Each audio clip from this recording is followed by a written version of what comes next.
So the Barnes opening starts with one f3.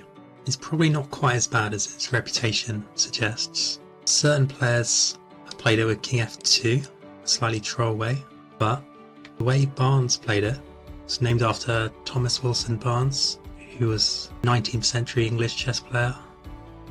He actually won with it over a lot of strong players at the time, like Paul Murphy.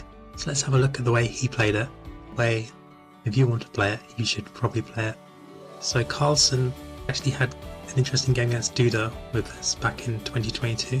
So we can see the game quickly. Essentially played it. It's kind of like a strange Vienna. It ended up being a draw. It was an interesting game. So the way Barnes played on f3 was essentially to play e4. Next move against pretty much anything. And if they played d5, they'd just play this and sack this pawn. Sort of like a Black Medina gambit. So let's say takes, knight c3. See, you've got a few master games in it. So let's say takes, play bishop c4, castle. Maybe white has some play here. It's probably, if we look at the engine, tiniest of edges to black, which isn't ideal, but it's not too bad at all. So going back, the best move for black here is probably e5. And here we play e4. So this is how Carlsen would play it.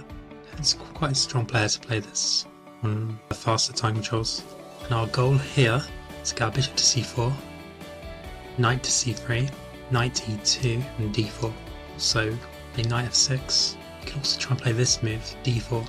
So if they takes, you can sort of get sort of like a centre counter game. Our queen looking quite nice here. We're going to play knight c3, bishop g5, and castle, queenside. Get an attack going quite quickly. If we look at the database, you can see here, it's the most common move. But it's only about 30%. And here, knight c6. Now I think here we can probably play this move. Then we're going to play the knight f6, knight c3, keep control of d5. And our goal is to get the bishop here, and then queen on e2, castle queenside. Maybe play castle, g5, like this. You can see it's about equal. Maybe slight edge to black, but it's not too bad. Now if they play knight f6, let's go e4, say g6, now d4, we're actually slightly better. You can do the same plan and it makes sort of transpose it to e4, say bishop g7, knight c3, castle, go into this, so that's fine for white. Now if they play c5, so that's Sicilian, play e4, knight c6, and here we have a choice. We can play c3, go for d4, or we can, I think the best move is probably this one, bishop c4. So we can keep control of this square. We're going to play knight c3, knight e2, d3, and get our bishop out. So let's say g6, c3, bishop d7. We get this sort of position. It's happened in a few games. So we've got 2900 online player who won a game here. See, just overwhelmed the opponent in tactics. So the main way to play f3 is to play e4 after, then knight c3, bishop c4, then d3. Now there is one other way to play this. Just go g3 here. Obviously not g4, because then you play g4 here. Got this checkmate, which is kind of crazy. I don't want to fall into this. Here, we're just going to go here. We basically get our knight on h3. We look here, we got, say, bishop d6, castle, knight f2. So this is quite, it's actually pretty about equal. So we're playing it like, sort of a bit like a Reti, but we're going to go for e4, not c4. So it's probably about equal. So that's one way you can play it.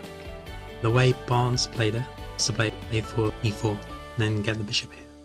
So something like this. You know, I don't think this position is too bad for black or white. It's pretty much equal, I think. Now in general, it's not going to be as good as playing mainline e4. However, playing f3 you can avoid a lot of theory.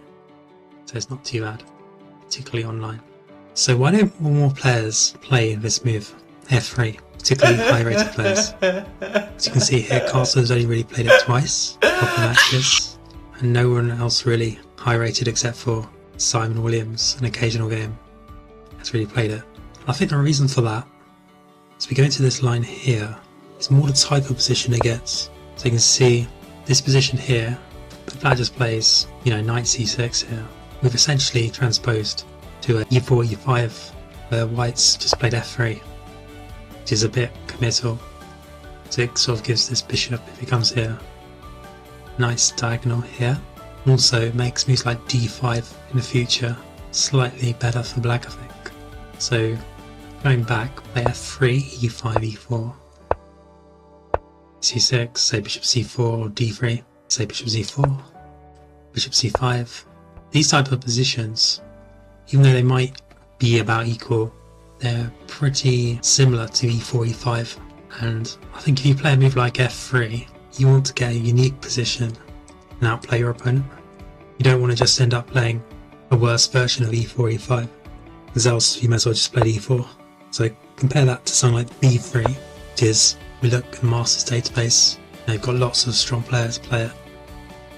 I think the reason for that is that after e5, we can get into unique positions that are completely new, so you can outplay your opponent, even if they're equal. So that's probably why f3, because it's like, they play e5, it's kind of hard to see how you're going to really create a unique game without taking crazy risks like playing king f2, which we've got a game, Simon Williams will try this, but as you can see, you're already minus 1.5 here. They just play like d5, bring the knight and bishop out. So how to play against the Barnes opening? I'd recommend, if you're playing black and they play f3, just play as if you're playing e4, e5 as black. Just play this move, and you play knight f6, and then bishop c5, and knight c6, and d6. So, say go e4, knight c6, bishop c4, you get something like this. Essentially you just got completely, I think you're slightly better here. It's completely fine for black. Basically an improved version of e4, e5 as black. If they try and play f3, now they try this move, play d5, again, you can just develop normally, there's no need to take any risks. You can just play this move. No need to take any risks here, you just got a nice centre as black. Just slightly better. So in conclusion, f3 is pretty interesting, but unfortunately it doesn't seem very good, because people can just transpose to e5. You've got really, in this position, you don't really have anything better than e4. And I guess you could try d4, but again, this move f3 doesn't seem to help you much. So get in a position like this. See, just we've got nothing better than to play like e4 and go into a queen center. So as you can see, pretty much every idea for white after f3 involves transposing into a worse version of e4, which obviously is not ideal. It's going to cause us some problems potentially.